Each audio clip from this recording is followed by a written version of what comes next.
My channel. My name is Kamini Maurya और आज इस वीडियो में हम बात करेंगे उन सारे फायदों की जो कि एक कैबिन क्रू को मिलते हैं। और अगर आप कैबिन क्रू बनना चाहते हैं तो ये सारे फायदे आपके पास दौड़ कर आएंगे।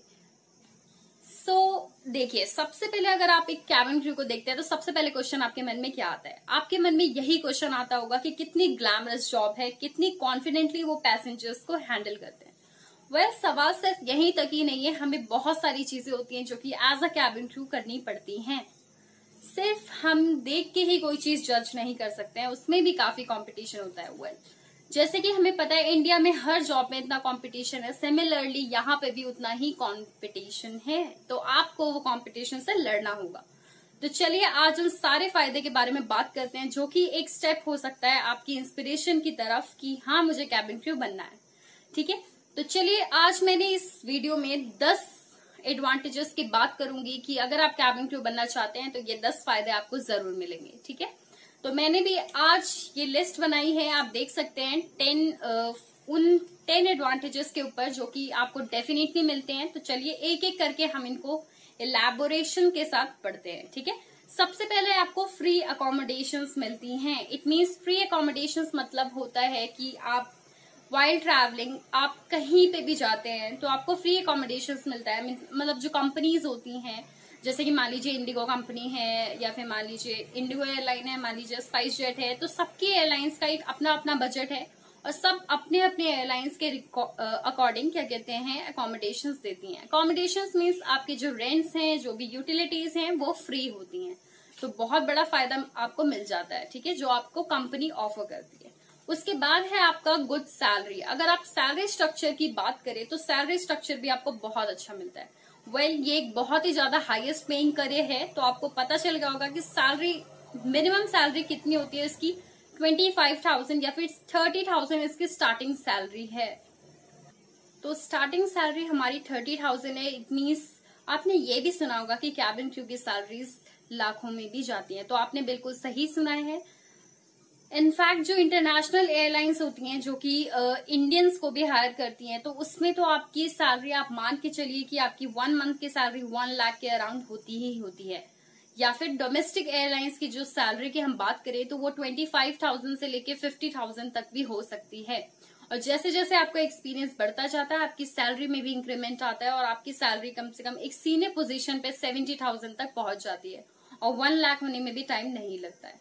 तो आप सोचेंगे कुल मिला के कि सैलरी पैकेज की बात करेंगे तो बहुत ही अच्छा मिलता है कैबिन क्रू इंडस्ट्री में। ठीक है, तो आपको एक सैलरी स्ट्रक्चर के बारे में अगर कोई बोले कि कैबिन क्रू में कितना मिलता है, तो ऑफ कोर्स आपको इतना अच्छी सैलरी मिल जाती है कि आप अपना डेली लाइवलीहुड मैनेज कर सकते हैं, साथ ही में आप काफी सारी चीजें मैनेज कर सकते हैं। ठीक है, उसके बाद हम बात करते हैं इजी प्रमोशन। जो इसमें प्रमोशंस होते हैं वो भी थोड़ा इजीली होते हैं। इजीली कैसे?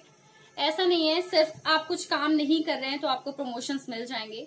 आपकी एक्सपीरियंसेस पे बेस्ड, आपके फ्लाइंग आवर्स पे डिपेंड करता है, आपके कितने एक्सपीरियंसेस हैं, कितनी फ्लाइट्स आपने मैनेज की हैं, ठीक है, कितनी देर आपने काम किया है, तो आपके हार्ड वर्क के ही हिसाब से आपका प्रमोशन होता है। और एक सीनियर एचआर या फिर एक सीनियर कैबिन क्रू के फॉर्म में भी आपका प्रमोशन हो जाता है। तो इससे आपको पता चलता है कि क्या कहते हैं कि कैबिन क्रू एयरलाइन में अगर आप कैबिन क्रू की पोजीशन पे जाते हैं तो वहां पे आपका प्रमोशन इजीली होता है, but it all depends on your hard work and dedication. ठीक है, उसके बाद हम बात करते हैं cheaper flight tickets. It means जो भी आपको फ्लाइट टिकट्स मिलती हैं कहीं घूमने के लिए या फिर कहीं भी जाने के लिए, चाहे आप अपनी फैमिलीज के साथ जाएं या फिर अपने फ्रेंड्स के साथ जाएं या फिर किसी के भी साथ जाएं, तो आपको जो आपको टिकट्स हैं वो आपको काफी चीपर रेट्स पे मिल जाते हैं। मीन्स समटाइम्स तो फ्री भी मिल जाते हैं, बट क्या कहते हैं जो एयरलाइंस होती हैं जो अपने स्टाफ हैं या फिर जो हैं उनको ऑब्वियसली चीपर रेट्स पे टिकट्स प्रोवाइड करती हैं, तो ये आपको बहुत बड़ा फायदा मिल जाता है। उसके बाद हम बात करते हैं you will get an opportunity to travel all the world. ठीक है, और ऑल अराउंड द वर्ल्ड आपको एक बहुत ही अच्छी अपॉर्चुनिटी मिलती है पूरा वर्ल्ड घूमने के लिए। इट मीन्स कोई रोक टोक नहीं होती। इस पैशन को फॉलो करना ही मतलब ये है कि आपको मैक्सिमम ज्यादा से ज्यादा टाइम आपको ट्रैवलिंग में ही देना है। ठीक है, तो ये आपको बहुत बड़ा फायदा हो जाता है। आपको ट्रैवलिंग पसंद है तो ऑब्वियसली ये करियर आपके लिए बेस्ट है।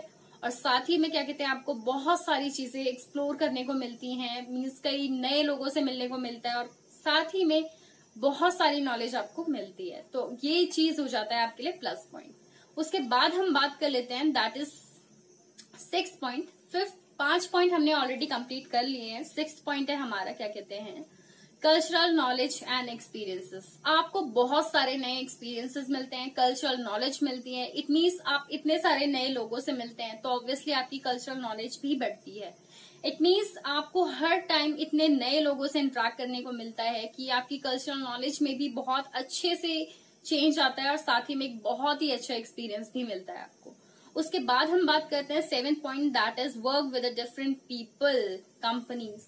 इट मीन्स आप इतने सारे मान लीजिए कि एक एयरलाइन में कुछ लोग आए हैं मणिपुर साइड से, मान लीजिए मैं इंडिया का एग्जांपल लूं, कुछ लोग मणिपुर से इंटरव्यू देने आए थे, कुछ लोग साउथ इंडियन साइड से आए थे, कुछ लोग कोलकाता से आए हैं, कुछ लोग वेस्ट साइड से आए हैं, कुछ लोग नॉर्थ साइड से आए हैं। तो इतनी सारी डाइवर्सिटी आप देखेंगे कि एक एयरलाइन में आपको मिल जाती है। इट मीन्स आपको इतनी सारी चीजें सीखने को मिलती है, साथ ही में आपकी कल्चरल नॉलेज भी बहुत अच्छे से बढ़ती है और इतने लोगों से इंटरेक्ट करने को मिलता है तो ऑब्वियसली आपकी जो पर्सनालिटी स्किल्स आप बोल सकते हैं वो भी बहुत ज्यादा इम्प्रूव हो जाती है।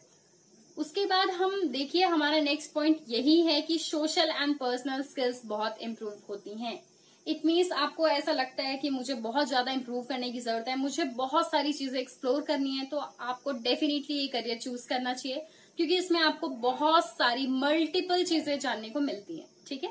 उसके बाद जॉब फ्लेक्सिबिलिटी की बात करें तो you will get N of for 1 month also. अगर आप क्या कहते हैं मान लीजिए कि आपको छुट्टी चाहिए कुछ दिनों के लिए, सो सॉरी गाइस थोड़ी सी प्रॉब्लम हो रही है, आपको मान लीजिए छुट्टी चाहिए कुछ दिनों के लिए तो आपको 1 मंथ के लिए भी हॉलीडेज मिल जाती हैं sometimes. It all depends on airlines. ठीक है कि किस टाइम पे कितना ज्यादा वर्क है, किस टाइम पे कितनी ज्यादा रिलैक्सेशंस मिल रही हैं, तो वो ये चीज उस पे भी डिपेंड करता है। तो इट मीन्स आपको एक बहुत ही अच्छी फ्लेक्सिबिलिटी भी मिल जाती है इस जॉब में। सो आई होप कि ये सारे एडवांटेजेस ने आपको थोड़ा बहुत तो जरूर इंस्पायर किया होगा कि हाँ मुझे भी कैबिन क्रू बनना चाहिए।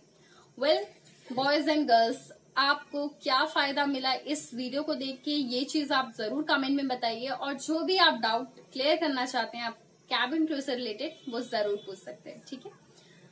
वेल गर्ल्स देखिए सबसे पहले आपके लिए इम्पोर्टेंट चीज हो जाती है कि अपनी फैमिली को मैनेज करना। इट मीन्स फैमिली से परमिशन लेना कि क्या मैं इस पैशन को फॉलो कर पाती हूँ या कर सकती हूँ। तो ये चीज आपके ऊपर डिपेंड करता है कि क्या कैसे आप उन्हें मनाएंगे, कैसे आप उनसे एप्रिशिएशन मांगेंगे इस चीज के लिए। और बॉयज आपके लिए तो बहुत ईजी है कहीं पे भी ट्रैवल करना। सो दोनों के दोनों गर्ल्स एंड बॉयज आपके लिए बहुत ही अच्छा करियर है, आपको जरूर चूज करना चाहिए और हमेशा नए एक्सपीरियंसेस गेन करने चाहिए।